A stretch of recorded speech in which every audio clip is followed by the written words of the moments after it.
कांग्रेस नेता प्रताप भंडारी ने कहा, कैबिनेट मंत्री प्रेमचंद अग्रवाल के अमर्यादित बयान पर पहाड़ और मैदान की राजनीति करना मूर्खतापूर्ण। उत्तराखंड में कैबिनेट मंत्री प्रेमचंद अग्रवाल की पहाड़ के लिए लोगों के लिए की गई विवादित टिप्पणी के बाद उनके इस्तीफे को कांग्रेस ने जनाक्रोश का नतीजा बताया। उनके बयान और इस्तीफे के बाद अब सियासत और गर्मा गई। कांग्रेस नेता प्रताप भंडारी ने कहा, इससे पहले भी अंकिता भंडारी प्रकरण को लेकर मंत्री प्रेमचंद गलत बयानबाजी कर चुके हैं। एक व्यक्ति को चौराहे पर पीटने के मामले में भी हुए सुर्खियों में रहे थे। कहा, ऐसे में पहाड़ के लोगों के लिए गलत बयानबाजी करने पर भाजपा को जन आक्रोश को देखते हुए ये फैसला लेना पड़ा। कहा, अमर्यादित बयान पर विरोध करने के बजाय कुछ लोग उनके इस्तीफे को पहाड़ और मैदान की लड़ाई का रंग दे रहे हैं, जो कि मूर्खतापूर्ण कार्य है। पढ़ा लिखा समाज अमर्यादित आचरण को कतई बर्दाश्त नहीं कर सकता। भाजपा प्रदेश अध्यक्ष द्वारा पहाड़ के आंदोलनकारी को सड़क छाप कहना भी अमर्यादित आचरण का हिस्सा है। कहा, ये आग कभी अभी नहीं बुझेगी और पहाड़ के स्वाभिमान की लड़ाई जारी रहेगी, जिसका परिणाम 2027 में भाजपा सरकार को भोगना होगा। अब ये ऐसा है कि प्रेमचंद अग्रवाल जी को जहां तक मैं कहना चाहूँगा कि प्रेमचंद अग्रवाल जी ने जो है भाई इससे पहले भी कई बार वो जो है अमर्यादित व्यवहार कर चुके हैं। जब अंकिता भंडारी प्रकरण सामने आया था तो उस समय प्रेमचंद अग्रवाल जी ने कहा कि भाई जो है वीआईपी व्यक्ति नहीं होता है, वीआईपी कमरा होता है।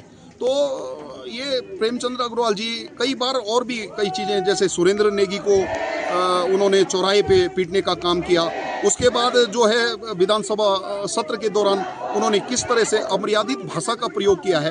तो अब कहने का मतलब ये है कि भाई प्रेमचंद अग्रवाल जी ने जो बातें बोली हैं उससे तो उनको मंत्री पद से तो उनको जाना ही तय था। भाई अब लोग अगर उनके जो हमारे प्लेन्स के जो भाई हैं वो अगर इसको पहाड़वाद और प्लेन्सवाद करना चाहते हैं तो ये उनकी मूर्खता है। भाई एक बात बताओ, इसमें प्लेन्सवाद का क्या मतलब बनता है? इसमें सीधा सीधा ये है कि भाई उन्होंने जो है गलत आचरण किया है और जिसके लिए भारतीय जनता पार्टी को पूरा शर्मिंदगी महसूस हुई और उसके बाद उन्होंने उनसे इस्तीफा ले लिया है। अब ऐसा है, देखो मैं तो साफ बात कहना चाहता हूं कि भाई प्रेमचंद अग्रवाल जी ने जो भाषा जो प्रयोग की है निश्चित रूप से उनको जाना ही जाना था। और भाई एक चीज़ है, भाई आफ्टर ऑल पूरा देश जो है एक पढ़ा लिखा समाज है और पढ़े लिखे समाज के बीच में आप इस तरह से मगरमच्छ के आंसू रोएंगे तो ये कोई वो नहीं होता है। हाँ, एक बात जरूर मैं आपके माध्यम से कहना चाहता हूँ, अगर प्रेमचंद अग्रवाल जी जब उन्होंने ये स्टेटमेंट दिया था और उसके बाद यदि वो जनता से हाथ जोड़कर माफी मांगते, खेद व्यक्त करने के अतिरिक्त अगर वो हाथ जोड़कर माफी मांगते तो हो सकता था कि प्रदेश की जनता इस बात को कहती कि हाँ यार चलो एक गलती हो सकती है। लेकिन उसके बाद तमाम तरह की बातें बोलना, उसके बाद कहना कि भाई मैं उत्तराखंड आंदोलनकारी रहा हूँ, उत्तराखंड के लिए मैंने आंदोलन लड़े हैं, ये कहीं जनता की समझ से बाहर था और इसलिए प्रदेश व्यापी आंदोलन हुआ है।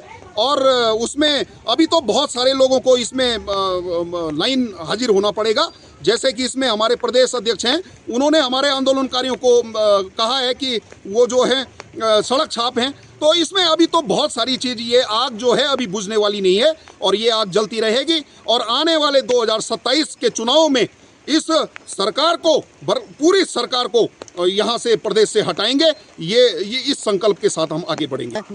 अब 10 किलो क्या, अब तो ऐसा है कि 10 किलो क्या, मैं तो समझता हूँ कि अब वाकई में वजन क्या है। अब तो भैया उनको ये है कि कई डॉक्टरों का जो है उनके मार्गदर्शन में रहना पड़ेगा, क्योंकि भाई आप जानते हैं अब उत्तराखंड में और इतने भारी भरकम मंत्री रहना, उसके बाद तो मलाईदार पोस्ट पर वो थे, तो इसलिए ये तो वजन क्या है मैं तो कहूँगा। और मैं निश्चित, ये मजाक का विषय नहीं है, मैं आपके माध्यम से मैं यही निवेदन करना चाहता हूँ, देश की और प्रदेश की जनता से यही निवेदन करना चाहता हूँ कि भाई नेताओं को जो है कम से कम शिष्टाचार रहनी चाहिए नेताओं में, और नहीं तो इस तरह से अगर जो लोग इस तरह की बात करेंगे निश्चित रूप से उनको जो है आने वाले समय में इसी तरह से मुंह तोड़ जवाब उनको मिलेगा। खबर भारतवर्ष के लिए पौड़ी उत्तराखंड से भगवान सिंह की रिपोर्ट। अपने शहर, अपने प्रदेश की ताज़ा खबरों के लिए लाइक करें, शेयर करें, सब्सक्राइब करें और हाँ, बेल आइकन दबाना ना भूलें, क्योंकि खबर हमारी, फैसला जनतंत्र का।